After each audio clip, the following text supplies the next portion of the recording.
sandwich Some for people lunch. tucking their shirt. I'm fucking my shirt. Let's go. The NFC North. Let's fucking go. Welcome. I'm fucking freezing up here.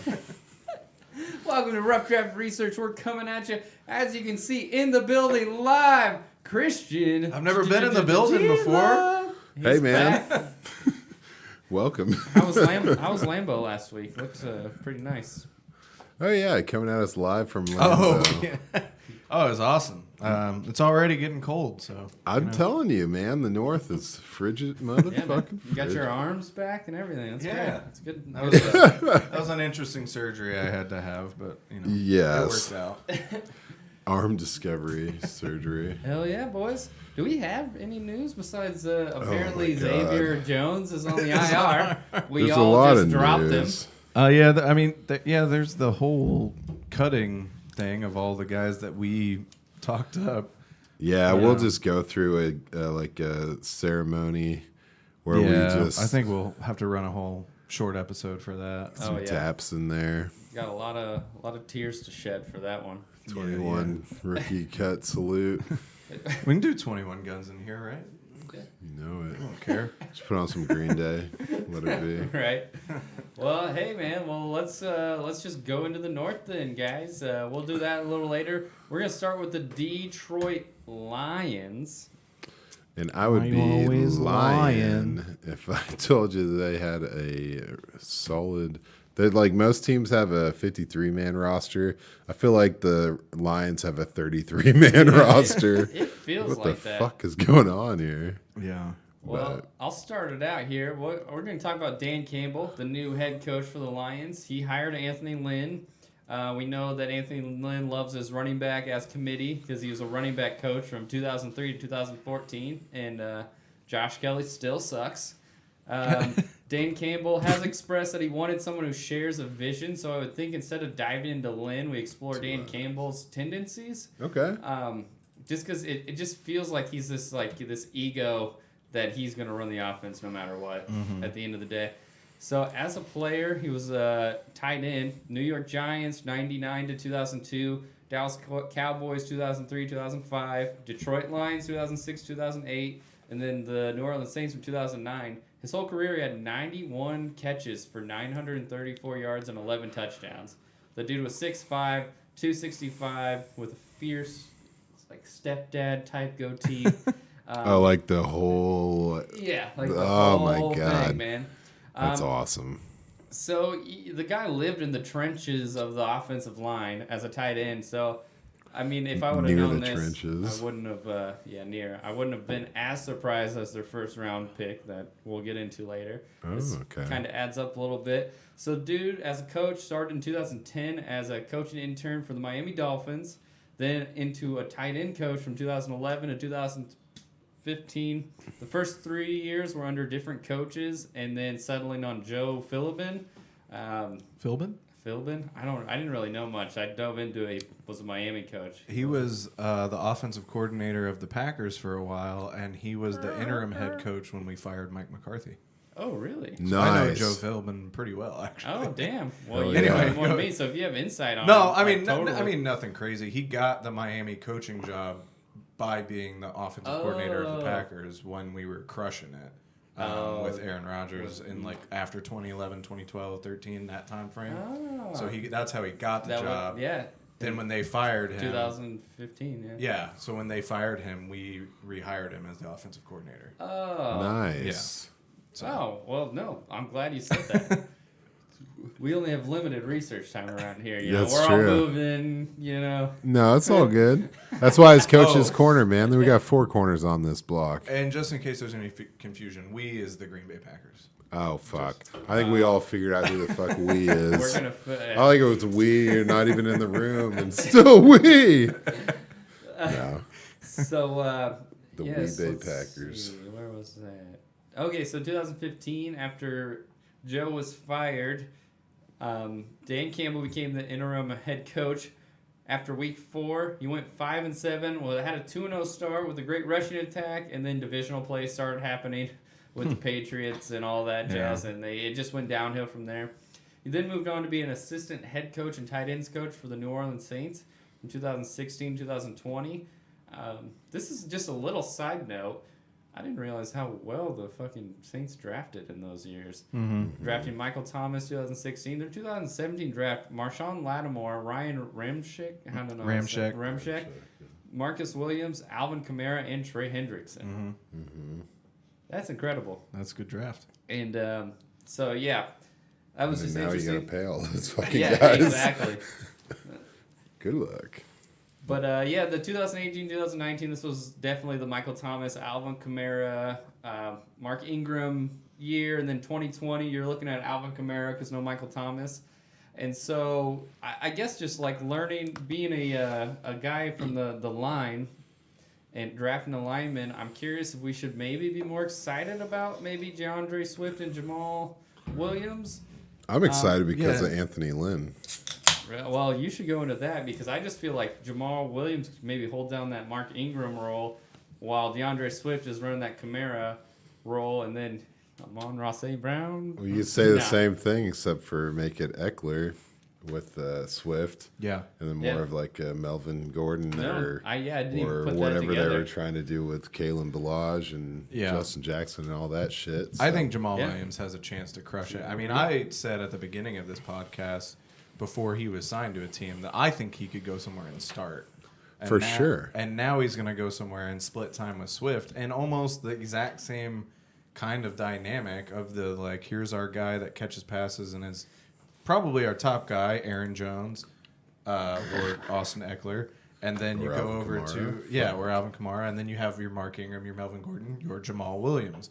So it's like they basically just signed him to do the same exact role he had in Green Bay. But I think he's going to get more looks than that because they're going to run the ball a lot more. Yeah. And they've already talked about Swift being in the slot. Yeah. And this depth chart is fucking, like, I've seen better high school teams. Jesus. Win the wide receiver room anyway. Yeah, which also, I mean, I know we're going on that, but, like, what they cut Brashad Perriman, too. That's weird. Yeah, it's super weird. So, I mean, but yeah, anyway, they're going to run the ball a lot. And I think Jamal Williams is going to get a lot more work than people think that he's going to. Yeah, I just picked him up in the House of Buckets draft. I was super excited. I got him and Ramondre, so I'm rock hard, man. After, whatever. I got Zeke and also Clyde Edwards, so it's just going to be good. And Trey Sermon. It's pretty much the all-star dream team. Yeah. I love it. Sorry. Also, what really surprised me is the Lions trading for Trinity Benson. Did you guys see this? Yeah, from Denver there? Yeah, for Denver. Traded Trinity Benson to the Lions in exchange for a 5th and 7th round draft pick. A 5th and a 7th? And the Lions got a 2023 6 kickback. Okay. Trinity Benson. I mean, with the Deshaun Hamiltons and the KJ Hamlers and yeah, I think that's more of a, like, the Broncos trying to get something for a guy they were probably going to cut anyway. I was going to say that's a deep wide receiver room. And the wide, but again, that leads to the question: what did Brashad Perriman do that made him so, like, I don't know. Maybe he's been a player in this league before. Maybe not a great player, but a good player. I mean, he played really well last year, and I mean, he's got a lot of pedigree. You know, when he came into the league, he was highly drafted. Well, yeah, I didn't see that, but that's pretty crazy. But he's with the sorry. Even with that addition, though, I still think T.J. Hawkinson is about to blow the hell up this year. I mean, someone's got to. He had 101 targets last year, and I think that number is going to jump up. I could see like him getting targeted like 140 to 150 times in this offense. I'm so happy. I'm a Hawk fan. Tony Hawk and T.J. Hawkinson. T.J. Hawk. Well, A.J. Hawk. Oh, yeah. Oh, dude, Ohio State, man. Come on. I will. I mean, I'm really hoping for the Amon-Ra thing. Like, I remember us talking about that forever ago. When you mentioned it, Christian, where you're just like, man, this might be a guy that just blows the fuck up, and then you trade him. Yeah, I think that's definitely what you do. That might just be a thing. He's got to be. He's the number one receiver on this depth chart. Right? Well, No. They're pretty hyped about Khalif Raymond. Yeah, he's buried and behind Tyrell Williams. Tyrell. But I think he's fighting Cephas. with Quentin Cephas for that third spot, I would say. But even if he does blow up, I'm a little worried that their offense is going to be very dink and dunk.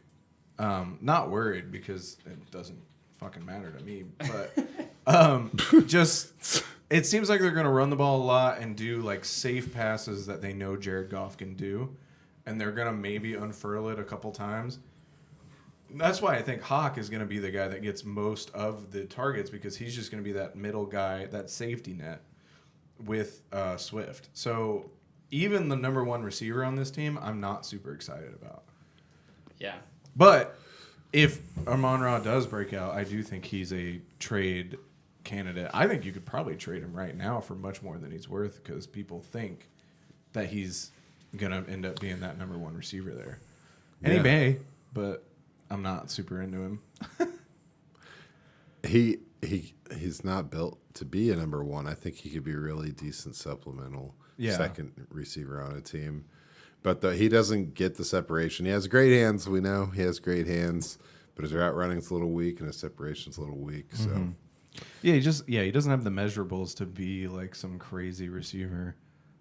But you know what? His brother had crazy combine stats, and he's now on our practice squad. So yeah, you never know. Maybe he'll go the other way. He doesn't have the crazy. Maybe he'll learn some shit. Yeah, combine numbers, but he'll just crush it some other way.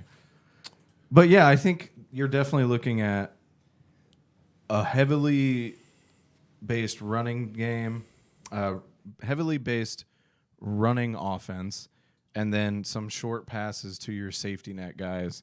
That's what you're going to get from this team, and I think that's why they took Sewell, because it's like, okay, everyone's talking about the Texans being the worst team in the league, and that's fine. I agree with that, but the Lions are in competition for that. And so take the guy that looks like he's supposed to be a superstar left tackle that you're going to have for 15 years and build off of that next year because you were just kicking this year down the curb, you know? Now, it does suck that Sewell's having such a terrible training camp. But, you know, he hadn't played in a year. Yeah, and you never know. Yeah. Like what rookie tackle just hits it Immediately. Right. Yeah. I mean, I think by the end of the year, you know, they'll be like talking about how great he is. You know, it just takes time. And it's honestly a scary thought because the Lions finally, in my opinion, made a good, smart pick for building a good team instead of just you know, the flashiest player they could get, you know. Right. Yeah, we were just talking about how, like, oh, what the hell? When they cut Perryman, I was like, are they just trying to get Spencer Rattler? Like, yeah. You're going to have to. I think they are. They're going after a QB. I was like, can you get fined for doing this? Ask Doug Peterson. Yeah. I think it has to be more blatant than that because I don't. But yeah, I don't know. Perriman was definitely probably your best receiver, and you cut him. But you know, maybe it's worth more money. You could spend it like that, and you want to save money, or maybe there was some kind of there had to have been like tension or something. I feel like a vet like that comes in. This was his fourth team, right? Yeah, and maybe he wanted to make a name for himself, and they were like, man, we're pretty much gonna try to suck. Yeah. And he's like, I don't. You're running too hard, kid. So, yeah, I mean, but you mentioned in the draft they took Penei Sewell. They basically backed up their defense pretty hard. Second and third rounds were spent at the defensive tackle position. They got some secondary help, and you know, Amon-Ra and then Jamar Jefferson. So, which. Yeah, I don't know. Maybe he'll get some rotation because they're not going to be doing it through the fucking air. Yeah. But yeah, I think the guys you need to look at for this team are definitely Hawk, Swift, Williams, and that's pretty much it. Like, how you feel about Goff, man? I just don't know that they'll throw enough for him to be viable. I think he'll be. If you're in a pinch and need just somebody not to fuck you. Don't take Derek Carr. Yeah. But I think Jared Goff could be that guy, but he's not going to win a game for you. But if the rest of your team is stacked and your quarterback goes down and you just need a guy to get 10 or more points just to make sure everyone else gets their stuff, then Jared Goff's your guy. But I don't see him going off very much. Yeah. I don't think they're going to give him the chance to. If you need 150 yards and 1 touchdown. Exactly. Yeah, so this team's changed quite a bit, getting Goff and, Stafford got traded to the Rams. Obviously, we all know about that. Kenny Golladay went to New York. Marvin Jones in Jacksonville. So there's quite a bit of change. Everything incoming we've already touched on with a couple of guys named Williams. So. Yeah, they're finally packing it in. I think for a long time they kept thinking, well, we have Stafford, we're going to compete. Yeah. Let's try. And now I think they're finally, like with Stafford finally saying, I'm done. I want out of here. I've done my time. You guys want to crash this ship? Yeah, and build a new one. And so I honestly, I think it might have been a mutual thing between him and the Lions. Like, let's let you've been a soldier for us for a long time. You go play with somebody good. We can just fucking start over. Yeah. Where would you like to move? Los Angeles makes sense. See you later. Get out of Detroit and go to L.A. They'll give up their first. I know it. For some reason, their O-line was ranked 13th last year, and now it's ranked 10th coming in. So their secondary was 32nd, and the pass rush was 2nd. Typically, I tell you what the record was for each of these teams. I got it. Hang on. Yeah. 5-11. 5-11. Okay. I assume Enough to pick sorry. 11th. The very 7th. base. I've made it halfway through my normal prep, but apparently I forgot the important stuff. I usually talk about how they were in scoring offensive rank, but They fuck weren't it. great. Yeah, I can tell you that. definitely much, at not least. great. Are you moving into a new house or something? Yeah, all sorts of shit, man. Well, hell, shall we move on to the Chicago Bears? Oh yeah, don't you know? Well, up north there, and we got old Matt Nagy. Matt I'm gonna take the Nagy, headphones man. off for this one. So this, you don't need to. This is going to be quick, man. NFL career started in 2008, where he's a coaching intern at the Philadelphia Eagles, and he stayed there until 2013, where he moved on to the Kansas City Chiefs, where he basically just followed Andy Reid. As a quarterback coach in Kansas City, following Andy Reid in his first year in 2013, eventually moving his way up to offensive coordinator 2016, 2017. He then got a head coaching job with the Bears as the Kansas City offensive coordinator. So And he he must be a won. pretty good interviewer, unlike And he won Coach of the Year that year. Coach of the Year. And the most successful Poor season. Mitchell Trubisky. Yeah, that's what I'm saying. The most successful year for both him and Mr. Trubinsky. They go 12-4 in their season on the infamous Cody Parkey The double Oh doink. my God. where he missed a 43-yard field goal and they lost 15-16 to the fucking Eagles. I actually remember right where I was. I was in what's it called? What's the bar you got kicked out of for starting a fire? Harbor Lights. I was in Harbor Lights too. Yeah, Were we together? we were at Harbor. Were you Harbor guys Lights. starting fires? No. No. Dude, But I laughed. highly recommend. I laughed ass off. so much when it showed Nagy's face, dude. You go back and watch that clip again, and Nagy's face is just like, it's amazing. It was rough. So yeah, 2019 team goes 8-8. Allen Robinson's probably the only guy you even wanted to touch as far as fantasy goes, and Me too. can we also take a moment and just feel bad for that guy? No, we can't because we offered him a contract. Oh, you did? Yeah, same year he went to Chicago and he said he RDR wanted offered to go him a play contract? with. Yeah, RDR did. Yeah. No, We Green as Bay. in- yeah. Green Bay offered him a contract and he said he wanted to go play with Matt Nagy. So you fucking made your bed, dude. Have fun with that. Could've What been- an idiot. No. and then to double down on it, that's why we went and got Jimmy Graham because we didn't get Allen Robinson. And those So just a double fuck us. That's pretty good. Man, it's rather not letting I Rodgers drafted make Jimmy decisions. Graham and trade for Chris Godwin. Jesus now. Christ. Fuck off. Anyway, so then 2020 came. Matt trades for the former Super Bowl MVP who then gets hurt and replaced by the 2020 MVP, Mitchell Trubisky. You know, Allen Robinson and David Montgomery last year were probably the only fantasy relevant guys on that team. Even David Montgomery just kind of like scooped up most of his fantasy at the end. But anyway, luckily they still have their passing game coordinator and QB coach John DeFilippo, who was DeFilippo. Yeah, I never learned his name because he only made it halfway through the season as the offensive coordinator in Minnesota. DeFilippiano. But yes, anyway, like that's about it, man. It's you know, Nagy doesn't give us a lot of information in the interview. Oh, so dude. What do we have to go off of? Yeah, we're all playing chess and he's picking boogers. Shout out to Biz Marquee, rest in peace. Yeah, so the Bears, annoyingly to me, though, kind of had one of the sneaky better off seasons, I thought. I mean, they kept Allen Robinson. I really like their draft.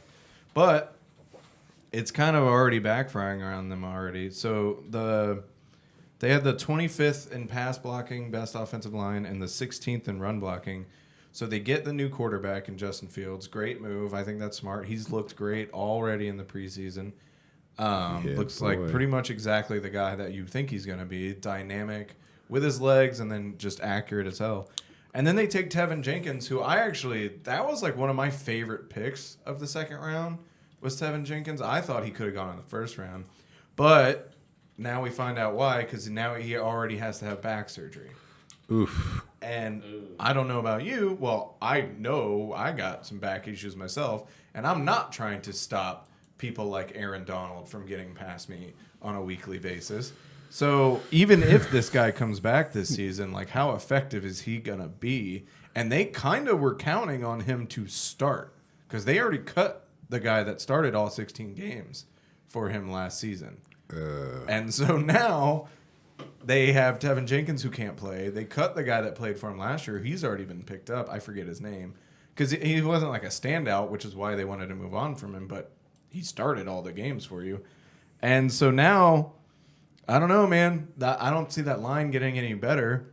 And they're going to need to help Fields out. Well, yeah, I say that, but then Matt Nagy has this weird obsession with Andy Dalton where he won't just admit that Justin Fields is better and start him. So we're going to have to wait to see Justin Fields anyway. The magic man. You would think a guy who, he's on the hot seat, right? I'm not crazy. Matt Nagy's on the hot seat. I'm pretty sure he's not actually coaching anymore. They're just like, we'll say your name out loud and let you go to the press conferences. But he's telling you misinformation because he's not actually part of the decision. Yeah, it's not. He's not purposely lying. It's like, doesn't know. when I make stuff up, I'm wrong, and they don't talk to me much, so I'll just tell you. But it just seems like if you're trying to save your job, go with the rookie. Go with the guy that might have more, or he has way more talent. Obviously, he's a rookie. It might not work out, but like, take a shot. Are you really gonna go 3-6 with Andy Dalton before you put Justin Fields in? Like, Andy Dalton is like a rookie in that he's never played in Chicago. That was like his famous quote, right? Like Andy Dalton is like a rookie. It was like, well, that's actually a pretty big insult to a 34-year-old quarterback. That's rude as hell. Yeah. He's like a rookie in that I make him carry my luggage. Also, with the Cam Newton being cut news and Mac Jones the starting quarterback, like Swing. you kind of gotta make that move because they got annihilated on Twitter. Mm-hmm. Like Bears fans just went apeshit on the Bears organization. So well, it just doesn't make sense. If Justin Fields came out and didn't look good in the preseason or looked even like an average rookie looks, then fine. Okay, start the veteran, let him get a little more time. But he looked above average, and I know, obviously it's preseason. for a rookie. But, like, just go with that guy. Like, I don't know, man. Justin Fields, man. Fucking 6 to midnight. That's what they ought to call him. S to F. Man, he's fucking foxy. I think that he should not play as a starter until week 4, though. Oh, yeah? For real. Why? Well, if I was a coach and I wasn't about to get fired, so this is not the situation in Chicago. I'd give him a little bit of time to look, just to watch. Okay. Watch full speed. Think of what you would do. Think of what the person did. Find mistakes. Find things you didn't see, and just process information. I kind of like making him kind of earn that chip on his shoulder too, because Yeah. I mean that's that sports mentality, but. I mean, I know. We all know what he's capable of. Yeah. If you watch any Ohio State down the stretch, like there were games where they had no fucking chance, and he was just playing his heart out to the last second. And that's what he's going to have to do in Chicago. I think it's going to be a lot better than fucking Andy Dalton, Like I like Andy, but this ain't like this is not the guy you put in when you're about to get your ass cooked, man. No, yeah. You guys were gifted Justin Fields in the draft. Like, don't leave that shit in the box. Yeah. But still, I'd give him 3 games. Which I just don't want him to go out there and get crucified, Yeah, that's fair. It is the Chicago. I guess that makes sense. Some people other than Justin Fields. Nobody else. I think Cole Kmet and Darnell Mooney have a good chance of having breakout seasons. Mooney looked pretty good last year, burned a few people. I mean, let's calm down Bears Twitter on it. Like, he had a few good ones. But he does look like a good player. And if that offense starts to pick up when Fields is in and you have a true number one, arguably the most underrated receiver in the league, Allen Robinson, even though he's rated super highly. I think he's way better than people give him credit for. So you have him, and then you've got Kmet as a safety net, and then Mooney is going to sneak in there, I think. Yeah, but is Mooney going to start over Brashad Perryman. I like how we were in sync right there. Yeah, he is. Yes, he will. Definitely, for sure. Why? He's a little guy, though. 5'10", 169. He's little. Yeah, he real little, but his heart is anything but little. That's right. This team's got a fuck ton of heart. Too bad Matt Nagy's the coach, man. Like, this team has a lot. I mean, of if you heart. got rid of Matt Nagy and Jimmy Graham, then this would be a really good roster. Yeah. Well, I mean, yeah, and Tyrique Cohen, we don't know. Is he starting on the Yeah, IR? he's on the pup list. The pup. Yeah, pup. So he's missing petting those ears, little pup. little pup. But so I mean, when yeah, you can look this up. But my thing is, I would have been much more worried about this last year. I think David Montgomery proved that he's a 3-down, do whatever you can guy without Cohen last year. I mean, he was the bulk of their receiving offense outside of Robinson. And I don't know, he did it. So I don't think he's an amazing 3-down guy, but I just thought Cohen meant more last year, if that makes sense. Yeah. David Montgomery was given the opportunity to prove himself, and he successfully did so. Yeah. But I also think that was a different offense, man. Yeah, that's fair. Yeah. And I'm not to I can't commit to David Montgomery because he feels like the kind of guy that they're like, hey, thanks, man. But like, we're not going to continue to do that. We're going to go back to what we want to do. That's fair. And I also think that Mitchell Trubisky was like crap. There's no way this offense quarterback play looks anything like that weird, frightened, half competent, but not consistent. Where's my running back kind of shit that Mitchell Trubisky was putting out there. Yeah. But I mean, that's fair. Yeah, I don't think he'll have the same season, but I'm saying as far as the Bears offense is concerned, I think he's proved that he can do what he needs to do for them. Like, yeah, he may not get, 60-something catches or whatever? Yeah, I think it was like, he was definitely in the 80-some target range. Yeah, like, he's not going to get that again, but as far, I guess, outside of fantasy, as far as just being able to be the guy that they need him to be, I think he proved he can do it. For sure. So that's why I don't think losing Cohen, as much as Cohen's an electric player that I like, and that sucks to not be able to watch him, I just don't think it's as big a blow for their offense as it would have been in years past. Yeah. I'm with you, man. Plus, Khalil Herbert, sneaky good pick now. Yeah.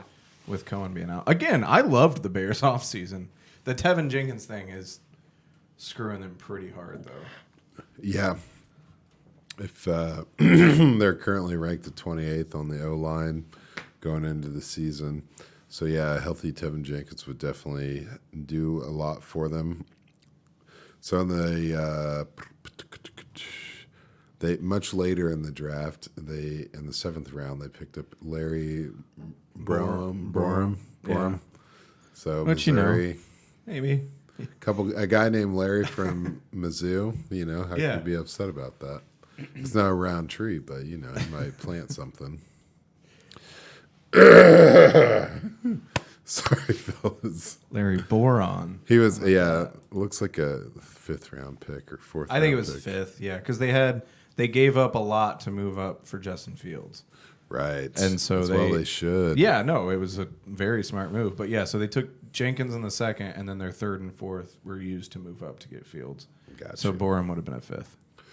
Fuck yeah. And they clearly knew what they needed to address. It's just, it's a crapshoot in the draft. Even if you get the best player of all time, he could get hurt, and then you're screwed. Yeah, Justin Fields, best player of all time. Pat Mahomes Jr.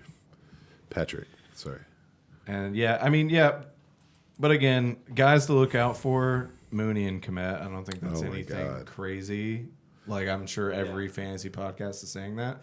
But it's because you should look out for them. I think they have a chance to blow it the fuck up.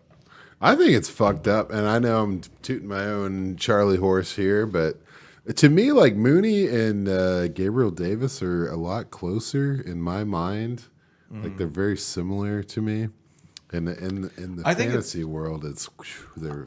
Well, one, I think it's you're very, very high on Fields, and I think a lot of us are, but some people are maybe pushing the brakes a little on that because you haven't seen it, and you know what Josh Allen is.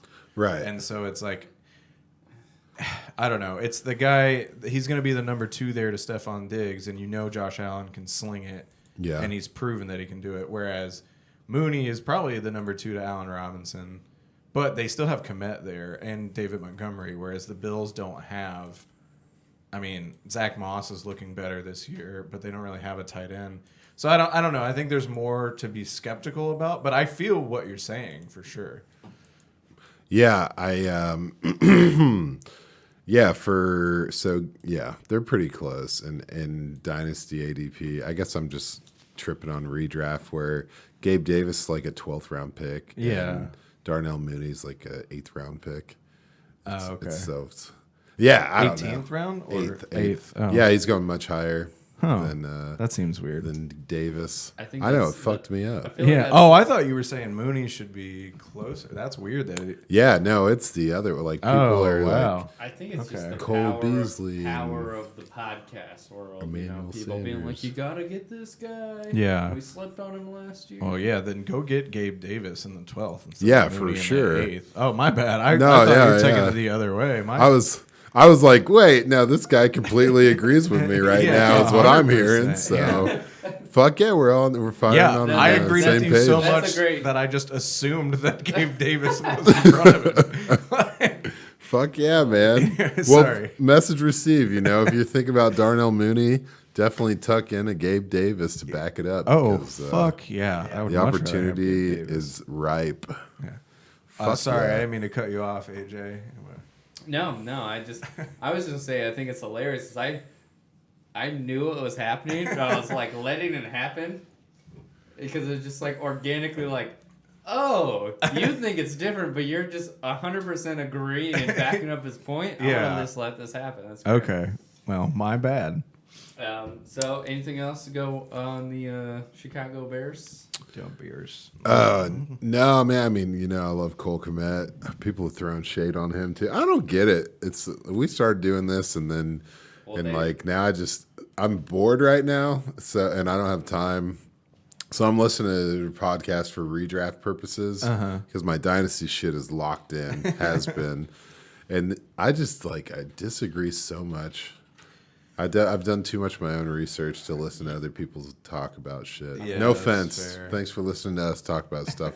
Please disagree with us. I mean, get your juices flowing. That's what it's about. Like, let's be real, man. Like, I mainly like doing this is so I have a reason to be looking at my fucking fantasy all day, and Isabel being like, "What are you doing?" Like, podcast research. It's work. It's research, babe. I gotta do it. Against it. Well, there's certain clickbait fantasy articles where it's like for do not draft whatever's, and I click on it, and I'm like, oh, okay, like you should say Captain Obvious is here with the like.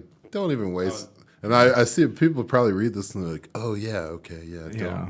We might go over this later, but I saw there's a Bleacher Report or Gridiron. I think it's all the same shit where it's like 5 people that are gonna disappoint you this year, and I was like, I wish this would have gone out before I did my redraft league. Yeah, obviously you guys aren't up to date on everything. Yeah. It's interesting about like content for the sake of content. Yeah. We're over here grinding on shit. Dude. We're like, we're just living and grinding breathing. like Tony Hawk. That's 2 Tony Hawk references in one show. Where else are you gonna get that? Not in any other football podcast. I heard some pretty strong Tony Hawk references in a football podcast the other day. Well, also, don't come at me, skateboard Twitter. I know that Tony Hawk's a vert guy. He doesn't really grind that much. Fuck you. It was for the sake of the joke. I do have not a fantasy thing. Does anybody else think it's hilarious that the Raiders tried to trade for Khalil Mack this offseason? Oh. Are they the Amari Cooper's next? Like what the fuck's going on? It's so funny, bro. Me. They would have. It was like 2 weeks after we shit on Gruden for the like Cleveland Farrell pick and like not having a pass rusher, and then that article comes out that they tried to get Khalil Mack back, and the Bears were just like, nah, dog, you're good. Like the Raiders were kind of said no, right. They were like a fringe playoff team for quite some time, and then they traded Khalil Mack and and now they're Amari falling Cooper off a cliff, and they signed John Gruden, and now people are asking to leave. So John Brown, it's wild. I'm good. Actually, I'm out of here. This is fucking stupid. Anyway, well, let's do a complete. Like we're talking about. Oh, hey, let me hit you guys. I got a little details. What was the record of the Bears? 8-8. 8-8. You were gonna make a Scatterson joke? No, a skateboard joke. Oh, do it, dude. Make a skateboard joke. Let me get my shit. I was like, let's. I was to say the Lions were dead last in points allowed. Oh wow. Like 519. It was bad. Jesus. Damn. Well, we talked about the Bears, which is a fucking awful franchise. So let's do a complete 180 to the Minnesota Vikings. Dude, that's a 540 fucking kickflip nollie, bro. No, I don't know. You want to keep going? 360 kickflip McTwist, bro. Yeah, bro. There you go. Let's do it. Riding Goofy Foot. Let's do it. I'm sorry. Let's do a manga. Danny's gonna call me about this. He's so into boarding, or he used to be. Can he even skate? Yeah, he can. That's the thing. I would love to see his.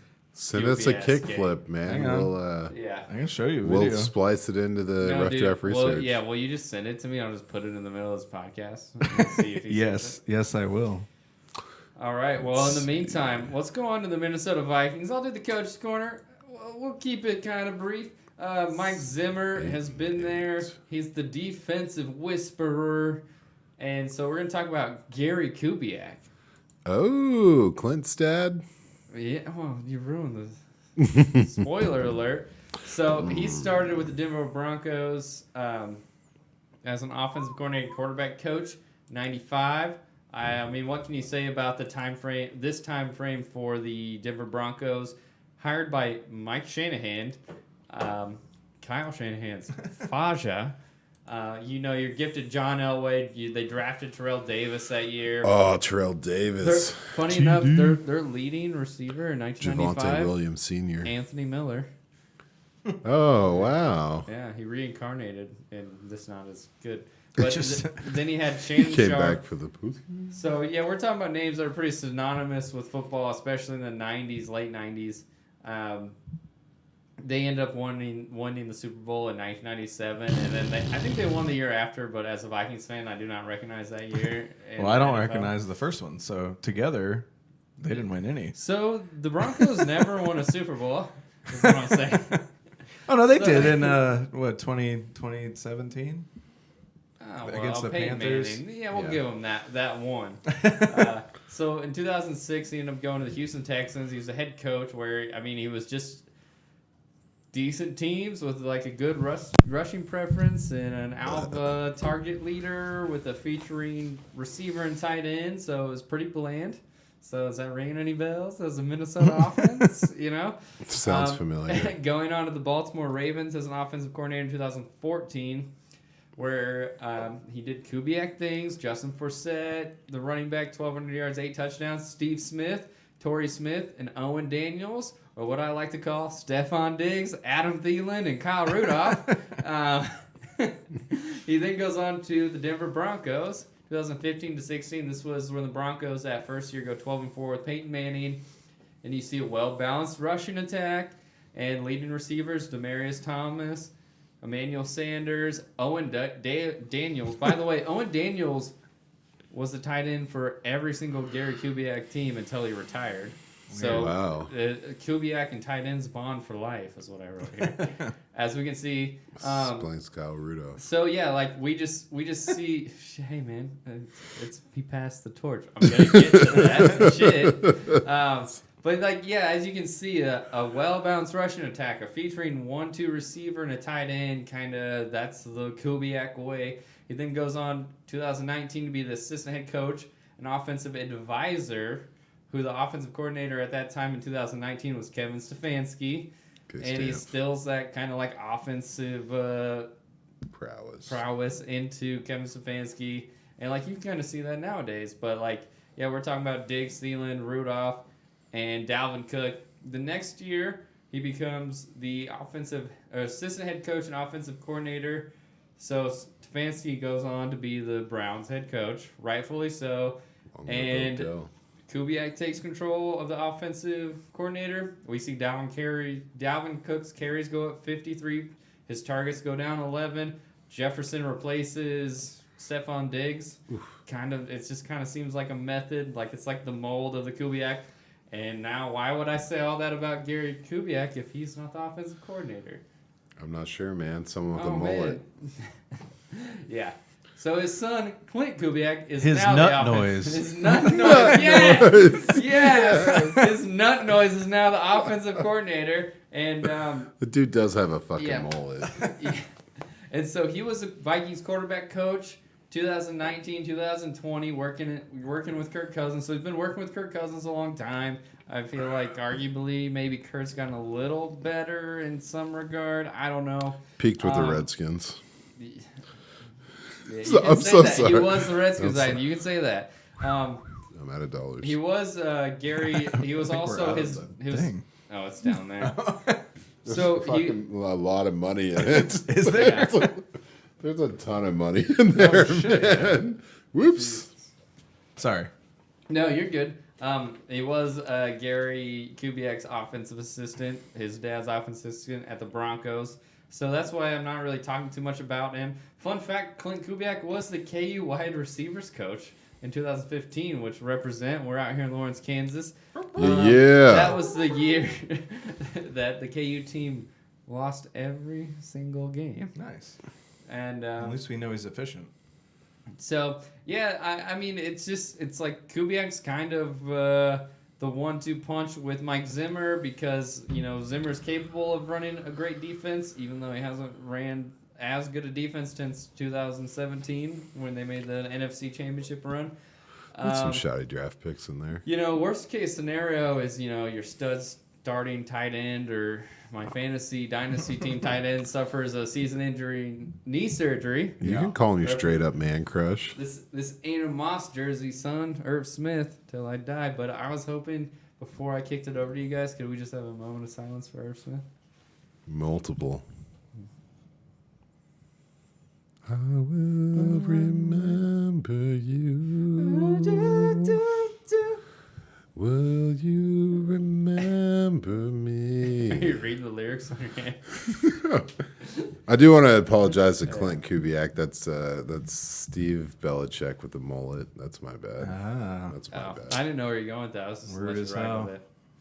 But yeah, I'll kick it over to you guys. I saw that me and Daniel here went to the Vikings Chiefs preseason game where he kind of showed out.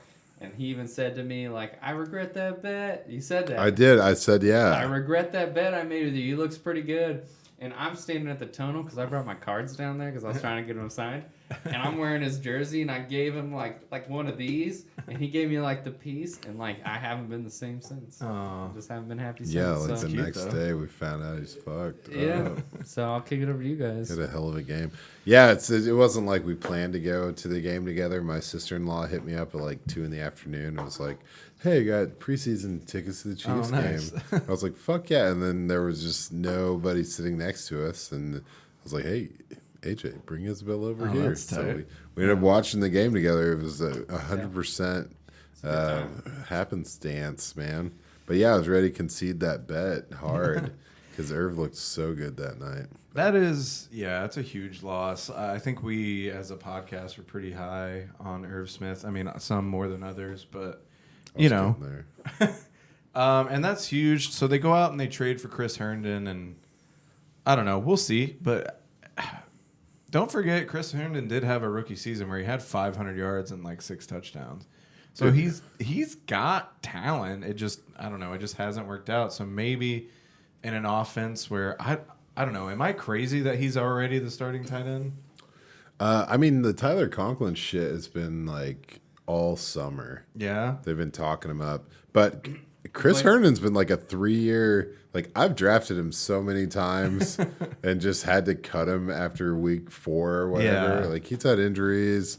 I will say problems. in the Tyler Adam Conklin Gase. realm, he did have a couple touchdowns last year. He's kind of that sneaky, like, goal line. Like a real Anthony Ferkshire style dude. Yeah, like, he's sneaky with the goal line. He doesn't do much besides that. And all the hype for Tyler Conklin came after Mike Zimmer's interview where he said, even though Kyle Rudolph's leaving, Irv Smith's role's not going to change. And then he came back later and was like, "No, that's not true." Yeah. So, that coach speak. But I'm pretty sure Irv Smith's role is going to change now. Yeah. You son of a bitch. How dare you? But yeah, so I think it was a good move. I mean, between Conklin and Herndon, but I don't know. Herndon's worth a look to me. He's for sure. I was with you. I tried so hard to trade for him in our dynasty league, and the guy that I was trying to get him from wouldn't do it. So that shows you how high we were on Herndon at one point. And so now he's going to right now. Shh. Because if you don't, I'm going to. I had 3 tight ends in the instant pickup. Okay. Go ahead. I'm sorry. No, man. you're good. Please do. No, I just think it's worth a look. You know, maybe if you've got a spot on your roster, pick him up and wait and see. And if you don't, add him onto that watch list and see what happens. Because I think there's a chance that he could do something in this offense. There's a lot of other people to take attention away from Chris Herndon. You have Justin Jefferson. You have Adam Thielen. You have Dalvin Cook. I mean, shit, Alexander Mattinson's good when he's in there. There's people that can kind of disguise Herndon, and he doesn't need to be the guy, and that could kind of play into his benefit, in my opinion.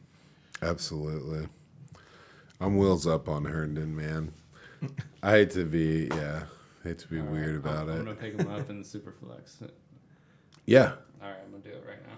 Yeah, I wanted to, but I'm telling you, that's my Everett, Logan Thomas, TJ Hawkinson league, so Nice. I couldn't squeeze him in.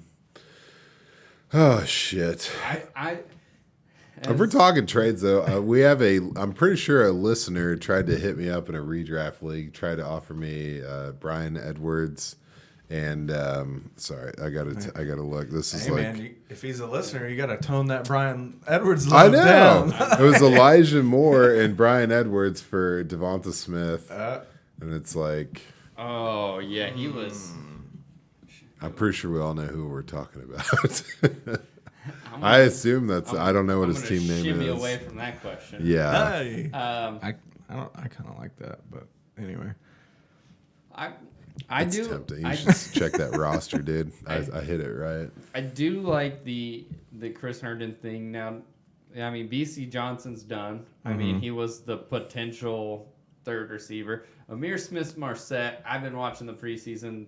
I mean, caught all his passes on Friday. Yeah, but not in the first game. He hasn't looked super. He hasn't looked like he looks nervous. Yeah, he just looks fucking nervous. And if he can settle the nerves, maybe something can happen. But besides that, you got Chad Beebe. D.D. Westbrook. Yeah, D.D. Westbrook up in that. I think That's that was a good. great pickup by you guys. Yeah, I do too, but I think It's like the gonna only run receiver through. wearing the 80s number. The rest of them are all teens. What the hell's Yeah. going on up there? We'll see what happens. I think what you said, Daniel, is like I think this is also wheels up for Dalvin Cook, Yeah. like Yeah. big time. All those targets. I also think people are, if you're down on Thielen, I think Irv Smith going down. I think Got to get back up I on think Thielen. Thielen's red zone targets just doubled For sure. easily. Let's do it. So Fuck I'm yeah, gonna kick man. it back over to you guys. I could talk all day about this. Oh, no, you're good. And I mean, As well you should. I really do low key like that D.D. Westbrook signing. I think he could end up being the third guy there over Chad Beebe pretty easily. Yeah, me too. That's his lot in life. Yeah, which is fine. I mean, maybe not for fantasy, but if you're in super deep leagues, 14 team leagues, that's a guy to pick up and just kind of have. I just want to talk about the draft. It's another team that drafted really well, in my opinion. They had the 29th pass blocking offensive line and the 18th run blocking, which, by the way, just kind of adds more to how great Dalvin Cook is, that their offensive line isn't even that good. Yeah. But so they go out and they get Christian Darrisaw. I thought he fell way too far to get to the Dude. Vikings. Yeah, Also, that was like the nuts. perfect thing, trading that 14th pick to the Jets and recovering that third. Was it the third round? I think it was the third, yeah. Yeah. So that was great. And I really liked Wyatt Davis in the third round also, which I don't know, maybe he was from that Jets pick you got. But regardless, I think it might have been the Chaz Surratt, but I don't know. okay. Well, They had 4 third-round picks. yeah, It that's definitely hard. reshaped how they drafted. Yeah. For sure. And so, and yeah, I like everything they did. It's a lot to throw on these rookies because I feel like they need Darrisaw to come in and start pretty early. But if he works out, I mean, you give Cousins more time. I don't know. He's not amazing, but he can move the ball. We've seen that every year that he's played.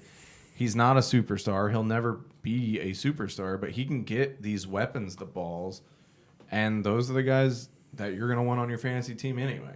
That's true. Making that nut noise every day. Yeah. Sorry. No, I definitely agree, and like I think if you're looking at Kirk Cousins, man, it's a lot of play action pass, which is definitely a Kubiak thing. Yeah. But it's also Kirk Cousins thing? It needs to be a Kirk Cousins thing because he's such a technical quarterback. He goes through his reads and he can't improvise. Yeah. I mean, I don't want to. Sorry, Kirk, I'm not shitting on you, but like he panics and he doesn't. When he panics and he has if there's a pressure, I mean he doesn't turn the ball over. I guess that's good, but he doesn't take a chance. So He does throw picks into double coverage over the middle of the field. yeah, when he's rushed. Shallow But crossers. if you look at it, he hasn't thrown as many picks going in because what he does is he just holds on the ball. Once he Falls goes through his down. 3 Takes reads, a he hit. falls down. Yeah. So if he had Can we get a cold quit out yeah, here? I don't know. I'm just frustrated because he's a very accurate passer. All he needed was Irv. But I mean, All he hey, needed was Irv. that's kind of the thing, though. If they fix that line's been an issue for fucking 4 years in a row now. Yes, sir. So if they actually fix it with Darrisaw, or at least make it better, then that issue kind of solves itself, right? Like, if he's not getting pressured as much, then maybe he does make the right reads and does hit his open guy like he can do. So, I don't know. I like the Vikings, but I don't want to see Kirk do very well. Oh, no, I mean, I'm not a huge Kirk supporter, but I'm saying they've set him up to do well. For sure. Yeah, and they set this defense up to take a step forward too, man. Taking Yes, they did. Patrick Peterson and Dalvin Tomlinson up in the free agency, man. Michael Pierce is back. They For throw opting out. Riley Reef in on that. Oh no, he No. went to Cincinnati. That's gonna hit him. Yeah. Hopefully, Darrisaw can step up into that bad boy. What was with the Everson Griffin signing just to cut him then? We re-signed him. I will tell you, the preseason game, he got that sack and did his little thing, and I was like, yeah. Yeah. Got Dude, he me was hyped so as fuck. good. Other than that, I don't really. What was their record last year, AJ? 7-9. Well, they did pretty well in the points department, number 11th in scoring. Yeah, they had a pretty good receiver on their team. Adam Two of Thielen. them. The 6 and 10 in fantasy. Something like that, yeah. And just like me, they had a couple top 10 guys at the same position and still didn't make the playoffs. Yeah. Been there. Feel that shit. God, I hate you so much. Dude, okay, all right. Now you brought it out to me. You know how fucking frustrating it is? Wow, they were fourth in points allowed. That's probably something to do with it. You know how frustrating it is to have the number 6 and 10 fucking receivers, and then you have like a top 5 running back. I forget how he finished, like 3 or Something 4. like that, yeah. And Dalvin Cook, and then it's you go 7 and 9. I do know. It was that defense. That defense was not good. Yeah, it last was year. horrendous. We did. I bring mean, my back dynasty McKenzie. team had Well, we did bring Jonathan back Mackenzie Taylor, Alexander. Alvin Kamara, Calvin Ridley, and Terry McLaurin, and I got Darren Waller, and I did not make the playoffs. So Fair. I do know how it feels, okay? I do think that our defense is going to be 3 And times have better Tampa this Bay's year. defense. Bringing in Xavier Woods, 3 times safety. better. We brought back Mackenzie Alexander, Patrick Peterson. We had a first-round pick last year. He's in jail now. So 3 times better, like the 12th in points allowed instead of the 4th? Or? Yeah, exactly. Okay. That was Yeah, a we're Cleveland. good. That's not bad. Damn it. I want to be optimistic. Just let me be optimistic, okay? They're going to do great. They're going to do better than the Saints for once. For once, forever, till the end of time. The last thing I want to mention, Daniil Hunter's back. Oh. Michael Pierce, Sheldon Richardson, Everson Griffin. He's going to be practicing really well. This has been the Minnesota Vikings unofficial podcast. It could be. Do you guys want to do that? No, I'm just kidding. Not particularly. I'll tell you what I'm Rashad definitely not interested in. Rashad Breeland, Mackenzie Alexander, and Patrick Peterson. Cameron Danzler was our starting cornerback last year. Not even, he's the 4th string. So I think the defense will be better. And sorry, had to get that out. It was Back to the division winners. Yeah. Well, we just talked about them. Da-da-da, Let's talk about the fucking Green Bay Packers, bro. Bruh. So let's start with their head coach, Mike McCarthy. What the? JK. Did a toilet just flush? Oh, well, that'll float back up in Dallas. An angel just lost their wings in Green Bay. An angel just tied a noose. We're going to talk about head coach Matt Lefleur.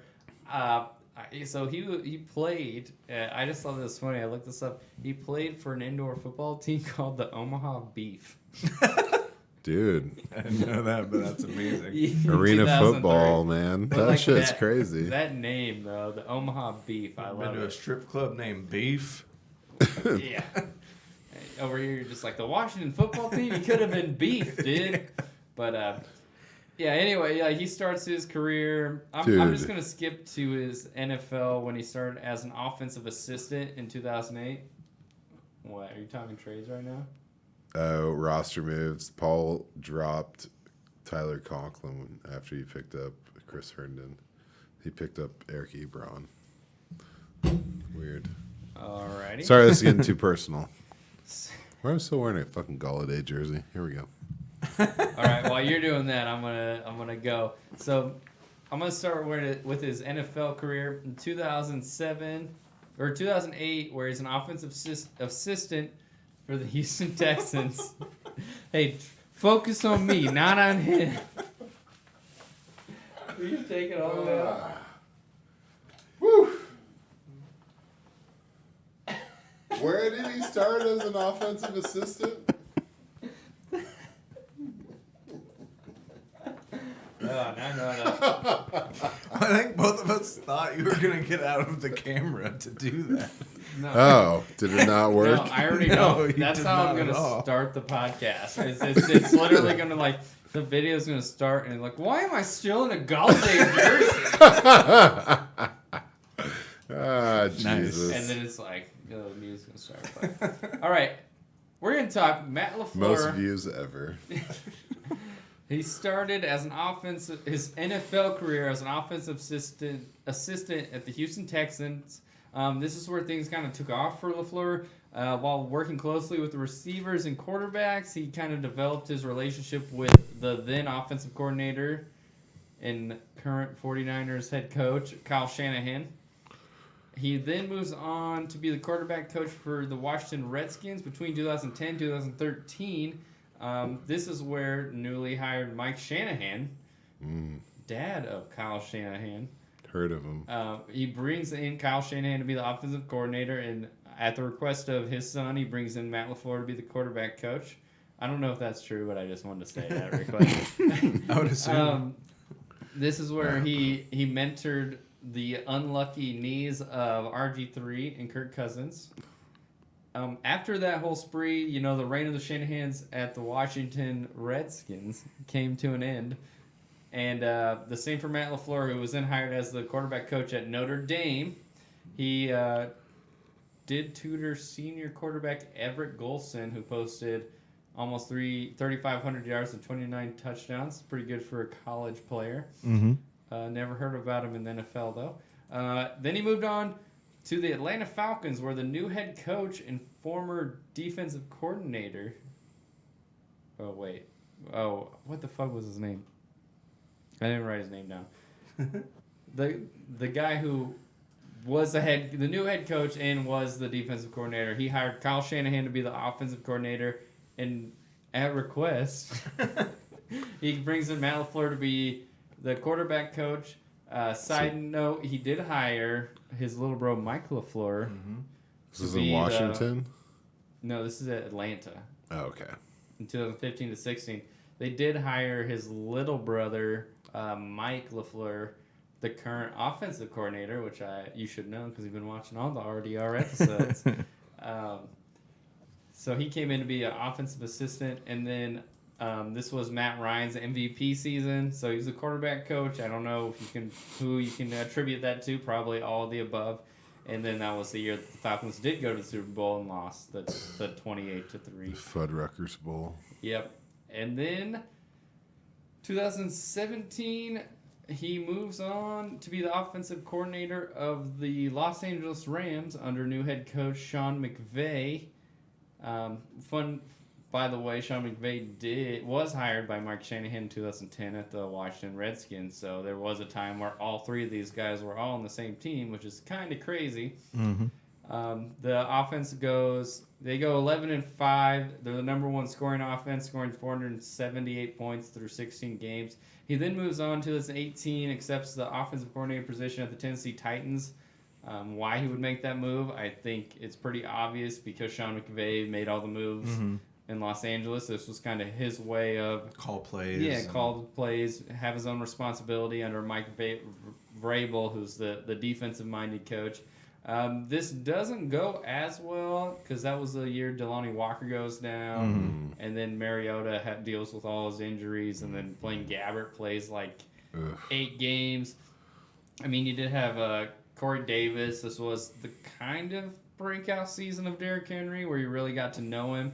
You know, that like Derrick Henry, like Deion Lewis picture. Like, I think that's where we all kind of realized that Derrick Henry was going to be the real deal. The next year, accepts a head coaching job for the Green Bay Packers, so it's his first chance to really prove himself after the disappointing Tennessee Titans. He, oh yeah, I wrote this down. I totally forgot how he tore his Achilles playing pickup basketball. Yeah. And I forgot all season. all about that. I thought that was hilarious. But the Packers do go 13-3. Lefleur becomes the first Packers rookie head coach to win 10 games, make the playoffs, and win the North. That bastard went 6-0 in the division, which was lame for me. Ultimately, funny enough, losing to Kyle Shanahan in the NFC Championship game to the 49ers. Yeah. And then in 2000... I don't know how it's funny, but... Well, funny enough, because it came from there. In 2020, Shanahan. it is in... No, I knew. I wrote... I bolded this. 2020... I was Interesting, drinking 'cause since it 1 wasn't in the afternoon. Funny so. because I didn't think it was funny. You were thought it still a was little hilarious. bitter. Yeah. Kind of like this. It didn't matter. beer. They would have lost the Chiefs, bro. Yeah, all right. Please. So 2020, and I have this in bold. It is important to note that Lefleur started 5-1, but lost his first division game at home to the Minnesota Vikings. The offense goes number 1 with 509 points on the year. Rodgers, the MVP, 48 touchdowns. Devontae Adams and Aaron Jones are fucking awesome. I regret not going Devontae Aaron Jones in the redraft last year because I refused to go 2 Packers, even though that's kind of what I my heart went told fucking me. Miles Sanders over Aaron Jones last Yeah. year. If I'd just Yeah. gone with Aaron Jones, Could have texted me. So- I would have talked you out of it. I was gonna I'll call you. so to I just got 3 drafts this weekend. to end this whole thing, the season for the 2020 Packers, it ended weird. I'm sure Christian will get into that, and I think he's got a whole 25 on the thing. So 30 for 30 over here. yeah, 30 for 30. Some people aren't just meant to be kings. You know what I'm saying, Kevin? But, They know yeah. what you're talking about in Go ahead. Sacramento. No, I mean, yeah, it definitely ended weird, and it is going to be weird because it's pretty much just set up as the last ride of Aaron Rodgers almost definitely and Devontae Adams probably. So it's going to be really weird, but other than that, I don't think it's going to change that much from last year. I mean, they brought basically everybody back except Corey Linsley, and that's huge because Corey Linsley is arguably the best center in the NFL right now. He's very, very good. But I'm not really that worried. The Packers have proven year after year that they're great at drafting offensive linemen, and they did it again. I mean, Josh Myers has had a little bit of up and down camp, but like Aaron Rodgers is talking about how smart he is, how he's already picking up everything. He's running the offensive line, and he did well. And then Royce Newman, their Those guys. 4th round pick, was the highest rated lineman in the preseason according to PFF with a 91.8 rating. And so he's going to be the starter. And then they're just going to move Elton Jenkins to left tackle, who's going to make all the money in the world because he can just play wherever on the offensive line and not just be capable. He's proven that he'll just be fucking sick wherever you throw him. And so that guy's going to be too expensive for us at some point. And so, but that's really the only changes to this team. I think you're going to see similar production out of the guys unless something goes horribly wrong. I don't know. Somebody talk me down. This offense is going to be sick again. It's just going to be up to putting it all together one more time. I mean, it's up to PFF to talk you down because after finishing the season as a second-ranked O-line, they're going in as 16th, you know? Yeah, well, that was the Corey Linsley drop, and I don't know if they're That's taking... a huge drop. No, for sure. Yeah, but the fact that Josh Myers is already playing well, like, makes me hopeful. Yeah, And, absolutely. And obviously, he's still a rookie. He I'd could agree with suck. you over PFF any day. So you know. But and I wonder if they're taking You never said that to me. And I never will. I wonder if they're taking into account that David Bakhtiari is going to miss the first 6 weeks of the season. Sure. Which is huge. But again, Elton Jenkins came in for Bakhtiari last year and played super well at left tackle. So I don't know if Myers and Newman play as well as they did in the preseason, this line's going to be fine. They're going to be a top 10 line again. And that's the only issue. But that could be a huge issue. If they do drop from 2nd to 16th, which I don't see happening, but if they did, that would be a huge issue. It just sucks because I want to talk about them so much. I just don't. For this year, I don't think you have really any more new names to talk Randall about. Cobb. Randall Cobb, I'm actually intrigued about because they clearly are going to give him what role Amari Rodgers was going to get. For sure. And I think, honestly, Aaron Rodgers is going to force Cobb the ball quite a bit just to prove that he was right. He's going to corn feed him the Cobb. I love the man, Aaron Rodgers, that is. But he wants to prove that he's right. So I could see him forcing the ball. I think Cobb could absolutely see an uptick in his production. And it's not like he played bad with the Texans. No. But I think just sheer play old. Yeah, just sheer volume, though, I think he's going to get it. I think the only name that I can tell you guys Hit me. that maybe is lower on people's radar Say it. than Say most. it. I don't know if we're on the same page. I was going to talk about Josiah DeGuara. Definitely. So Josiah DeGuara. Oh, you're wanting for Kylan Hill. Yeah, okay. Kylan Hill has had an amazing preseason. He looks awesome. Hell yeah, he does. I knew it wasn't who you were going to be. I was just. He's had like 5 or 6 amazing touches. Yeah, he's gonna be good, and Many touches of the vibe. he may be a big part of I give you 5 or 6 amazing the touches. post Aaron Rodgers and Devontae Adams Packers. Kylan Hill may end up being somebody, but right now Josiah DeGuara constantly gets praise from Matt Lefleur. Who is that? He's the tight end we took Oh. in 2020 as the 3rd round pick. He's kind of like an up back, kind of like a tight end, but he's pretty quick, and they want to use him all over the place. And the only reason they didn't last year is because in the preseason he tore his ACL. Oof. So now he's back, and I think the only person that Matt Lefleur has talked about more than Josiah DeGuara is Aaron Rodgers, and that's because he has to all the time. But this dude, he loves him, and he's come back from his ACL, nothing but praise in practice. He didn't play in the preseason, but he's already going, and I think he's going to end up being kind of like this special gadget tight end role that we may not have seen. But again, I don't know how good that is for fantasy, but I just wanted to talk about somebody other than Devontae Adams, Aaron Jones, Aaron Rodgers, and Robert Tonyan. Is he going to cut into my Tanyan time? I don't think so. That's all I need. Because he's AJ also Dilley, talking to dude? Tanyan a lot too. I don't know. And maybe because Tanyan getting 10 touchdowns was a lot, but So he's going to get more, right? Yeah. He's telling me he's going to get more, right? Fuck. maybe. The fuck is happening here? But I don't know. There's a few guys in Packers camp that are getting talked up a lot. It's Tanyan, DeGuara, and actually MVS is another guy that apparently has zenned himself, is more confident than he's ever been, is not dropping balls like he used to in practice. So there's a guy maybe you should look out for. But, I mean, again, it's going to be Adams, Aaron Jones, and Aaron Rodgers. Those are going to be your 3 dominant guys, and then these other guys may be able to supplement you if need be. If it ain't broke, don't fix it. You got a solid core, embrace it. Yeah. I feel like I talked way too long, but sorry. I don't think you did, man. You didn't mention Eric Stokes. What up? He's looked all right. So a secondary that ranked number 2 in the league last year takes a cornerback first Did round. we rank number 2? Yeah, according Jesus. to PFF. Oh, that's tight. I mean, Jair Alexander is the reason for that. But Okay. I think it's more, I don't know if they need Stoke. I think they brought back Kevin King. And a lot of that was Adrian Amos and Darnell Savage being really good. Right. And so our second corner has always been our biggest question of the secondary. And I think they kind of brought back King knowing they were going to draft a corner in the first round, but they wanted that veteran presence, even though King was up and down. I don't hate him as much as a lot of the Packers fan base because throughout the year he's fine. He's not amazing, but he did blow that fucking huge play.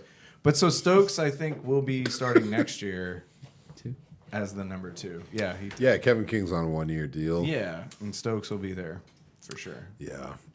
But he's had moments where he's looked really good, and then also, who was it? What game were we playing? We can cut all this, but You don't have to cut it. somebody was just carving him up. Kevin King or Jair? No, not Jair. Jair hasn't set foot on the field in the preseason. Oh, I didn't know. Oh, just Um, recently. Eric Stokes. Somebody was just tearing his ass up. Who Emmanuel played? Sanders, when they played the Bills, Oh. was just making Stokes look silly the whole game. And that's Gabe Davis's backup. Yeah. So, but I mean, but he's had plays where you see exactly why they took him. His speed is crazy. Anyway, this is a fantasy podcast. Fuck defense. I like Just talking kidding. about a little defense. But no, you see why they took him. He's You got got to know the instincts. defense to know who to play on the offense. Oh, yeah. We got to figure out the matchup machine. It's been a minute. Jesus. But anyway, We got a lot of work to do. I mean, that's all I got to say. It's going to be a repeat of last year. And they may not reach the heights that they did last year just because they set the bar Too so high. fucking high. But I don't know. Pretty crazy. There's Also, a pretty big void in the NFC. Yeah. They're going to be a Super Bowl contender again, and hopefully Hopefully they run in that touchdown this time. Sorry. Truth. Yeah, I honestly think it's, between Tampa Bay, Washington, and Green Bay. Yeah. I mean, I guess you got the Rams in there or whatever you want Yeah, to I think say. the Rams are in there. That would be the 4 that Yeah. I'm looking at. Unless Justin Fields comes to life. Yeah. Bruh! I guess I can say... Minnesota is a Fab Five. I guess I can say... Twin Cities. I say And bro, it feels not bra. dirty to say in this Bruh. jersey and how hard I've been on Aaron Jones. I need AJ bar Dillon might soap. eat into a lot of that because they want to use him bad. They want to use him more than they wanted to use Jamal Williams. Second round draft capital. So, Yeah. but it's going to be great for their offense. That whole thunder and lightning dynamic works really well. But Which just ones work? fantasy wise, you may see Aaron Jones' volume drop, but that dude's got such a nose for the end zone, it might still end up helping him because A.J. Dillon can just beat the team up. Then Aaron Jones comes in there and slides in for the score. If it were me, I would put AJ Dillon in the red zone. Yeah. Yeah. But even in the preseason, they didn't do that well. Like a Right. lot of... I mean, Kylan was in the mopping up that Yeah, he preseason was. red zone. But shit. like a lot of people were hating on Jordan Love, like they didn't score at all against the Bills in the preseason. But they went for it on 4th and short like 3 times in the red zone using A.J. Dillon, and it didn't work really, against the Bills' backups, you know. So squads are slowing him down. Too yeah, much. I don't know what Chafing. that's about. Maybe he needs to wait until it gets cold and then he can run people over. Because that Oh, game it's against gonna be a Tennessee, Yeti he thing. fucking crushed. Yeah. So anyway, I like AJ. I could talk about this shit all day. We can reel it in. That's a wrap on the Packers. I mean, I don't have anything to say about them. Kylan Hill. That's I do think that the team needs to diversify their wide receiver allocation, and it's possible that Devonta Adams sees a little bit of a setback due to that because they finally have something besides him in the receiving game. But That would be some good. wild It would suck prediction. for Devontae Adams, but yeah, I think you're Well, right. it's a really, I mean, you can't argue with him being top notch. Yeah. I don't no. think he cares. Like, does he really care? Like, if they're No, he winning wants to games, win. Yeah. And be the highest paid wide receiver in the league. Those That's are the two about to things he happen. cares. Yeah. If it's Green Bay or not, it's gonna happen. Yeah. But Where's he going next year? whoever pays him the most. Yeah. Literally, it doesn't matter. That's what he The wants. Miami Dolphins. He came out and straight up said it. Well, if you, dude, he's probably going to Tampa.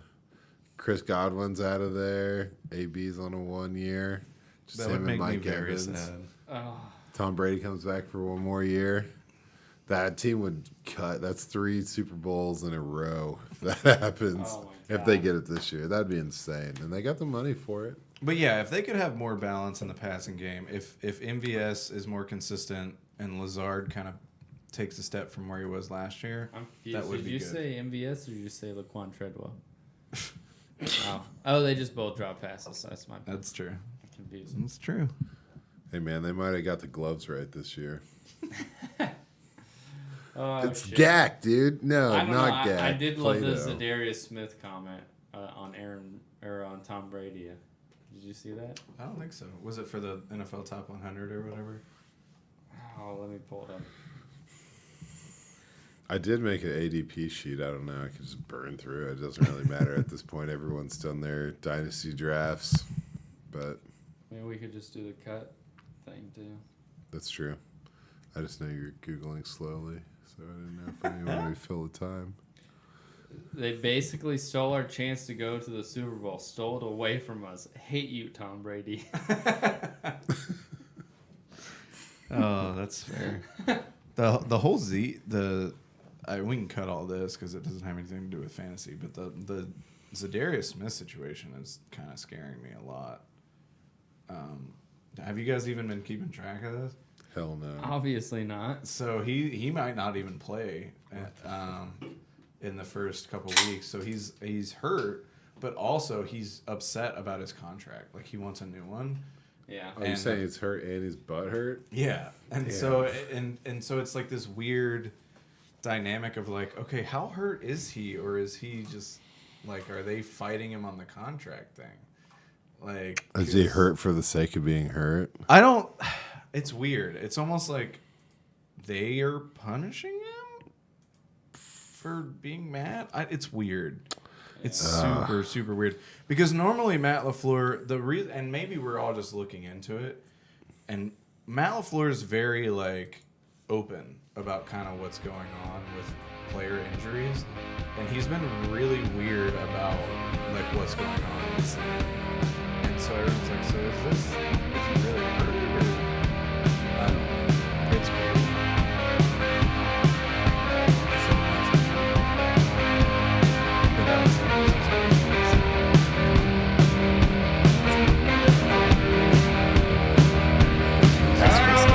All right, thanks for tuning in, guys. That was NFC North.